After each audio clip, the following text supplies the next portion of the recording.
Dudes and dudettes, how are you guys? This is Chazzy and welcome back to the Mixer, and this video is two things.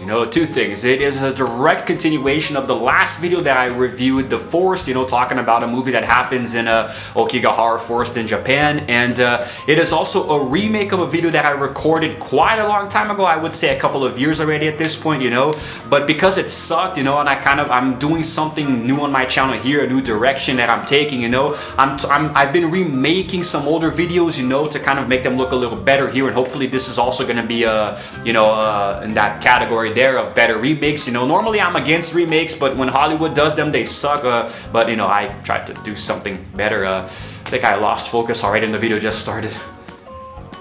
Anyway, today I'm going to be talking about the actual real suicide forest in Japan, which is known as Aokigahara, okay? It is also known as the Sea of Trees, and it's a very complicated place, and it's located on the northwestern flank of Mount Fuji, in the island of Honshu in Japan, and it covers a total of 35 kilometers squared, or 14 miles, I believe, 14 square miles, yeah?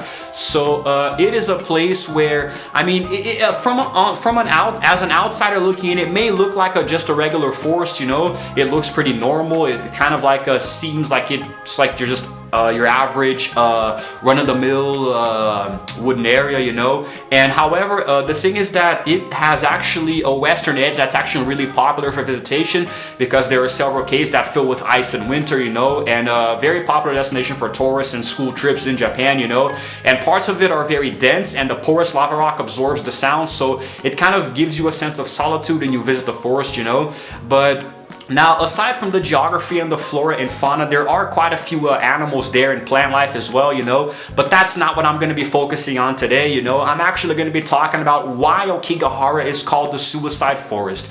At this point, I'm pretty sure you guys know about it, I think everybody knows the suicide forest, and it's been very widespread in the Western media through movies and other miscellaneous media entertainment outlets, but there are a few details that you might not have known about if you don't research too much into it, and there are a lot of Japanese mythology dictates the place as being haunted, essentially, and there are dark energies there that kind of draw you in, and once you're there, they kind of overtake you and force you to take your own life, but that's, well, it really depends on what you believe, but the forest itself can be heavily attributed to a very strange sense of dread, because for one thing, you walk in there and there are certain spaces of it, there are certain regions where there are no animals at all, so you don't hear birds chirping, you don't hear rats squeaking, you don't hear anything, and there's barely any wind, so it's all very, very silent and eerie, so when you walk in there, it seems like you're completely alone in the world, and obviously, this can lead to a certain sense of paranoia,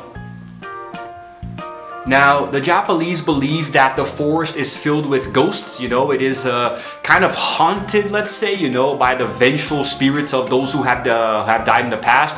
In their mythology, in their language, a ghost or a spirit is yurei, that's how you pronounce it, but then vengeful spirit, the one that actually, because a ghost can just be a ghost, somebody who died and they're there just struggling in the afterlife, or just aimlessly wandering around. However, onryu means vengeful spirit, and these are the ones who you don't want to run into because normally they have something that they didn't resolve while they were alive, and they will usually try to attack you and readdress the issues, so there is a difference. But in their mythology, the forest is infested with both of these, Why exactly? They believe that that it's because of the practice of ubasati. I do believe that's how you say it, I don't speak Japanese as well as I want to, so ubasute, how they say it, which is the practice of senicide, which they believe was practiced well into the 19th century forwards, which is when they take the elderly, they take their old people, usually their parents or grandparents, and they leave them there up on the mountain to die,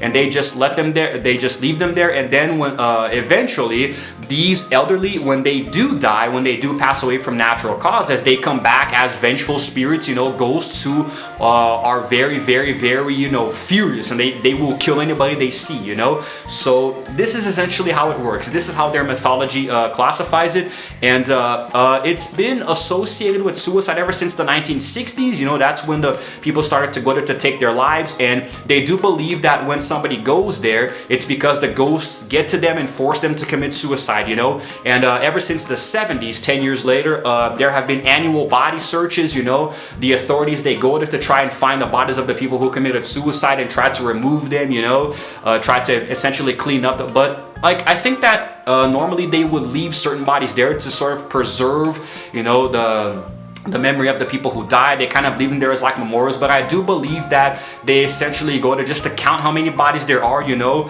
However, recently they stopped publicizing the numbers so they could maybe try to keep people from committing suicide there, you know. And it's a very popular site for suicide in Japan and one of the most in the world. So what I think that it's not really haunted, you know. What I think is that because it's a very isolated and desolate and quiet area, people naturally go there to take their own lives because of the solitude, you know. And because of this, it became popular, you know, as morbid as it is to say. So it's just a coincidence. A lot of people go there to commit suicide, and that's why it has this reputation. Not because it's haunted or there's a negative energy there, although of course, depending on the region that you visit, I'm pretty sure, depending on how sensitive a person you are, you can definitely feel something there that's gonna, you know, unsettle you a little bit. So before I continue, I'm going to insert here now some photos, you know, nothing heavy, I promise. I'm going to try not to insert any bodies or anything, but I'm going to show you guys here some photos of what the actual forest looks like, so you can see that it does really look normal.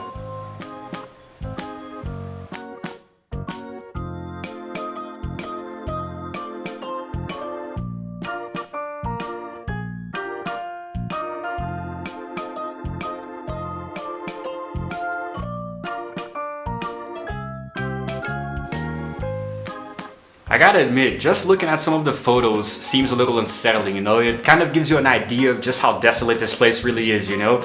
But anyway, so in more recent years, the body count has piled up a little bit, you know. In 2002 alone, there was a record 78 bodies recovered in the forest, you know. Then in 2003, the very next year, there were 105 bodies found, you know. So it seems like every year it just got higher and higher.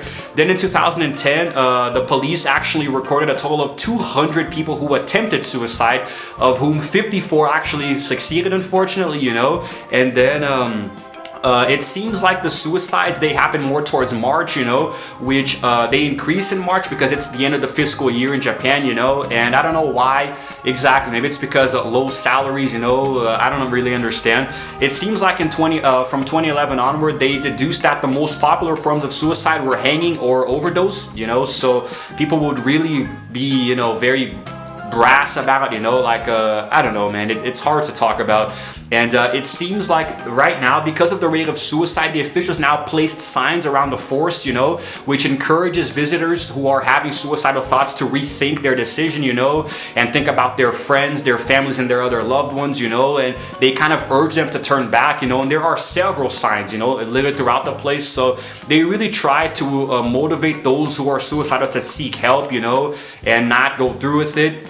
Unfortunately, it doesn't always happen, but the thing with the forest is that there were a few incidents, you know. There was one time, I do believe it was in 2017, where American YouTuber Logan Paul went to the forest and he recorded a video there, and him and his team actually found a dead body, you know. They showed it on camera, and apparently he made a joke, you know. I don't know what it is, I never got to see the video before he took it down, but obviously it garnered him a lot of criticism and controversy. I honestly have no idea how this guy wasn't canceled, you know, like permanently, like Shane Dawson was, because I honestly think what he did was a lot worse than Shane Dawson, but that's maybe a topic for another video. Actually, no, I already talked about this in other videos in the past, but, you know, because of this, he obviously took the video down, you know. It was really insensitive. He made an apology video explaining his actions, but nobody was really convinced, myself included, but somehow he managed to, you know, get over it, and he's still relevant and popular today. But that's just, I don't know. It really does seem like the kind of thing that would cancel a content creator, you know, but whatever, semantics.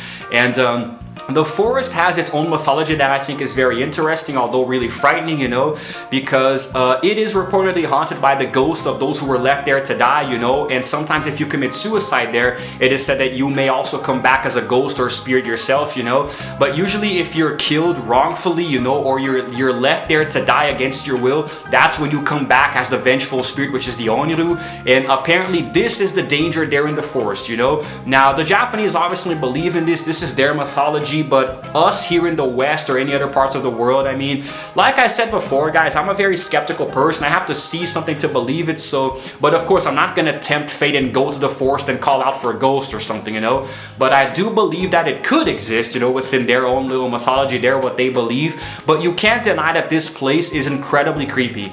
You know, like I would never go there. I really would love to visit Japan. You know, I talked about that in my Japanese culture video if you guys missed that recently, you know, and I would love to go. I would love to see Mount Fuji, you know, but I would try to stay as far away from this forest as possible, you know. Even if there are adjacent wood areas that I can hike through, I would not go anywhere near this territory, you know, because I just get really scared with these things, you know. I don't know, man. I really don't think I would ever go near a place like this, you know. Just like, I don't know, just imagining walking through this place in utter silence, you know, with no animals making any sounds, you know, or no other people around. It's almost like, I don't know, if anything comes to get you, you know, it's gonna be sudden and so out of the blue, you know. You probably wouldn't even have time to register what the hell got you. You know, at the end of the day, it really comes down to what you believe in. You know, if you consider yourself a spiritual or religious person and you do believe in ghosts and spirits, you know, it's totally fine. But I always try to keep an open mind and respect other cultures, mythologies, and beliefs, you know. So if they believe that the forest has ghosts and spirits, I mean, that's already enough for me not to go there and tempt fate, you know. There are always those skeptical douches who go there and try to provoke something, but usually it doesn't really end very well for them. You know, we have seen examples of this, you know, in the past, like for example the Annabelle doll, you know. In case you guys didn't hear about that, I recorded a video some time ago talking about it. So in my opinion, it's something that you don't want to play around with, guys. You know, it's not the kind of thing that you should provoke, you know, or at least that's just the way I think, you know. So like Aokigahara, it has a reputation for being associated with suicide, and that alone kind of deters me from going there, because I want to sort of respect the burial site, let's say, you know, people who took their own lives there. So I would probably not go near it, you know. I would want to stay as far away as I possibly could from it, but that's just me, that's just the way I think, you know.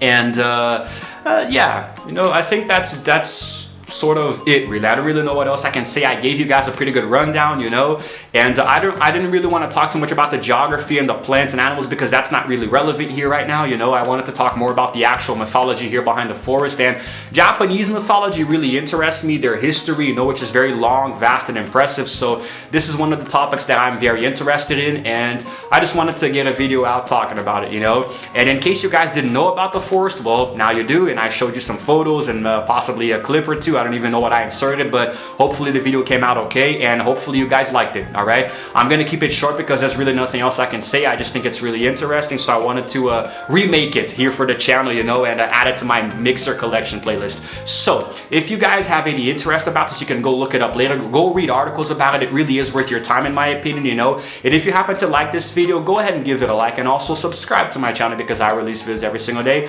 And while you're at it, might as well hit the notification bell as well. I want to know exactly what time I upload, because usually it's a bunch of videos per day, but I'm probably gonna go back to just one per day soon, because I'm getting freaking overcharged here, oversaturated with video making.